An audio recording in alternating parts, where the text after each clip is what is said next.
بیننده های کانال داستانستان درود بر شما. در این برنامه برایتان داستان مردی را بیان می کنم که بعد از انجام کارهای بسیار بد حتی خانمش از دستش فرار کرده و در مشکل پیشبرد زندگی خود قرار گرفته. این داستان بسیار آموزنده است و نمونه از صدها واقعیت عینی جامعه ما است. پند و اندرز بسیار خوب برای جوانان و خانواده ها دارد. داستان واقعی. بعضی اوقات خداوند نتیجه اعمال ما را پیش روی ما در دنیا پیش چشم ما میاره تا پند بگیریم و انسانهای دیگر در روی زمین ببیند و برای خودشان مورد عبرت قرار دهد. به اصطلاح عام یک جمله داریم میگن بدبخت بالای خودش میبینه و خوشبخت بالای دیگران. اما من میگویم همان که سر خودش میبینه خوشبخت است، چون انسان از هر اشتباه خود یاد میگیره و در آینده متوجه میشه. سلام، من امین الله هستم. حالا که این داستان را برایتان می نویسم عمرم حدود 45 سال است و در فامیل روزگار خوب داشتیم. همه چیز بسیار خوب پیش می رفت. ما و برادرم وظیفه های خوب داشتیم. در کنار این زمینه هر گونه معیشت برای همه خانواده ما وجود داشت. من 4 فرزند، 2 دختر و 2 پسر دارم. برادرم هم 3 فرزند دارد. در خانه با هم شریک زندگی میکنیم. روزانه هر دو برادر در موتر خود ما با هم وظیفه می رفتیم، شام می آمدیم. ما در اداره که مسئولیت داشتم تعداد زیاد کارمندان زیر دست داشتم از طبقه اناث و ذکور. چون موقف ما خیلی مهم بود، همه همکارا کوشش میکردند با ما برخورد خوب کنند و همراهشان صمیمی باشم. این وضعیت باعث شده بود که خانمها و دخترها همراهم صمیمی شوند. ما هم از این فرصت استفاده کرده کم کم خواص زنک بازی پیدا کردم و با یگان دختر خانم چکر می رفتم. یگان رستوران غذاخوری و در یکی از شهرک های کابل یک خانه خوب داشتم. 2-3 نفری بسیار خوب داشتم و یگان وقت با یکیشان می رفتم در امو خانه و از همدیگر لذت می بردیم. از خانه بگویم زنم بسیار مقبول و عالی بود و اما برای ما لذت سابقه نداشت و این گپ باعث شده بود که اینقدر رابطه زیاد نداشته باشیم. اقتصاد ما بد نبود و خانمم هم زیاد پول مصرف میکرد. همیشه لباس تیار میکرد، به نام خریداری هر وقت بازار میرفت و خرید میکرد. اما زنم از ما هیچ خبر نداشت که ما در بیرون خانه جدا خانه دارم و 2-3 دخترهای مقبول و کاکا نفری دارم. ما غرق ثروت خود بودم. کار و بارم روز به روز رونق می گرفت. هر دو برادر مصروف و وظیفه دولتی و کار و بار شخصی بودیم. اما خانه بی نظم شده بود. اولادهایم کلان شده بودند. بچه کلانم در مکتب با هر کس جنگ میکرد و ما هم وقتی می رفتم مکتب از بچیم دفاع میکردم و معلم و مدیر مکتب از ما می ترسیدن و خبر نداشتم که بچیم خودش ملامت می باشه. بعد از مکتب با بچه های بزرگتر از خودش گشت و گذار میکنه و یگان سیگرت و پان میزنه و کم کم خبر یگان دانه سیگرتی هم به گوشم آمد که میزنه. اما من خیلی ناوقت از این گپا خبر شدم. یک بار در سفر خارجی به کشور هندوستان یک دوست دختر خود همراه خود برده بودم. اونجا بسیار زیاد خوش میگذشتاندیم که در بازار همراهیم یکی از قومهای زنم روبرویم شد.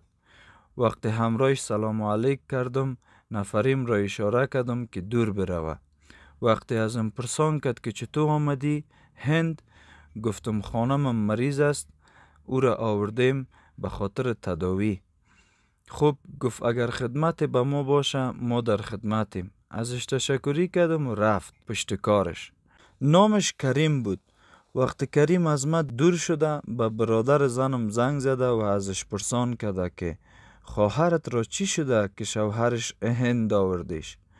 برادر زنم برش جواب داده که خواهرم مریض نیست و در خانه خودش است. کریم قصه را برش گفته و موبایل قطع کرده. برادر زنم به خواهرش در کابل زنگ زده که شوهرت چطور رفته هند و قصه را برش بیان کرده. دیدم شب زنگ خانمم آمد و برم گفت. همراهم جنگ را شروع کرد و پرسان کرد که کدام فاحشه را همراهت بردی. برش جواب دادم که همکارم است و گفتم من سفر رسمی دارم و او خانم همکارم است. بعد از چند روز وقت کابل آمدم خانه که سر و کله زنم پوندیده و ازم قهر است. شب هم ازش همبستری خواستم، دیدم دور کرد و گفت که در جانم دست نزنی. دیگه حال هم نداشتم و خوابیدم. اما دیدم خانمم خود ازم دور میگیره و من هم به کار خود ادامه میدادم و مشکل نداشتم. تا روز رسید که با شنیدن این خبر روز سرم تاریک شد و مثل بت ماندم که حال چی کنم. شام وقت با برادرم خانه آمدیم، دیدم اولادای ما همشان خفه هستن و گریه دارن. پرسیدم چی شده؟ بالاخره خانم برادرم گفت که خانم خودت از چاشت به این طرف در خانه نیست، موبایلش هم خاموش است. شنونده های گرامی دعا کنید که الله این روز را بالای هیچ مسلمان نبیاره. از امو شب ما و برادرم در جستجوی زنم برآمدیم. هر طرف مثل دیوانه ها می گشتیم. به حوزه مربوطه خبر دادیم و مجبور شدم که از امکانات دولتی استفاده کنم. در جستجو شدم. 10 روز گشتم و هنوز خبری از زنم نبود. تا از طریق وزارت داخله برم خبر رسید که موبایل خانمم فعال شده و از ناحیه ششم کابل سیگنال داده. عاجل خبر را به قماندانی ولایت دادیم و تیم تشکیل شد و رفتیم دنبالشان در ساحه مربوطه تا دستگیرشان کنیم. پول زیاد مصرف کردم تا کار به اینجا رساندیم که باید دستگیرش کنیم. وقتی قطعه عملیاتی رفتند و دستگیرشان کردن، دیدیم که زنم با یک پسر از بلاک توسط عساکر پایین آورده شد.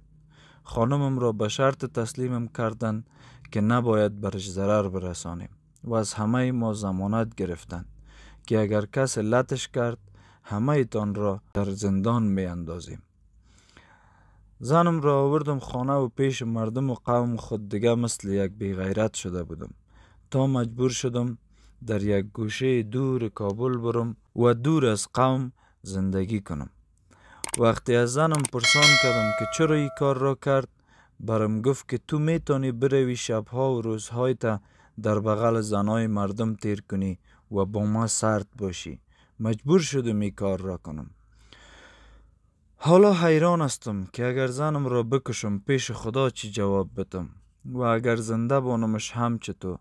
داستان زندگی خود به شما شریک کردم که ازش درس بگیرین، متوجه باشین و اگر برای ما کدام راه حل پیشنهاد کنین که ما باید چی کنم و چی رقم با زن خود زندگی کنم. پند. برادر محترم امین الله خان در برنامه های قبلی هم گفته بودیم که زنا قرض است و یک نفر از خانه خودت ای قرض می پردازه. دومی که خودت پول داشتی و گفتی زن مقبول داشتی، دیگر نباید می رفتی دنبال فحشا و تا حدی که میگی خانه جدا خریده بودی برای خوشگذرانی.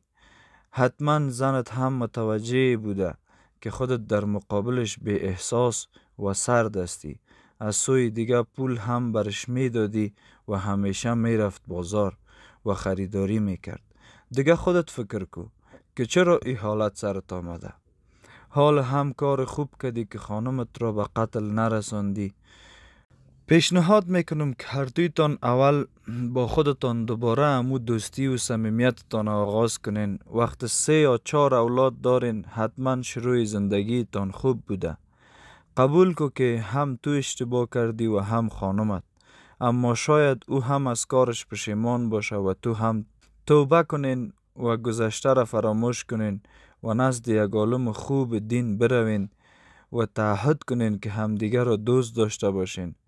انشاءالله الله برایتان دوباره صمیمیت نصیب میکنه و این داستان شما یک درس بسیار خوب برای همه شنونده های ما دارد. تا درود دیگر، بدرود.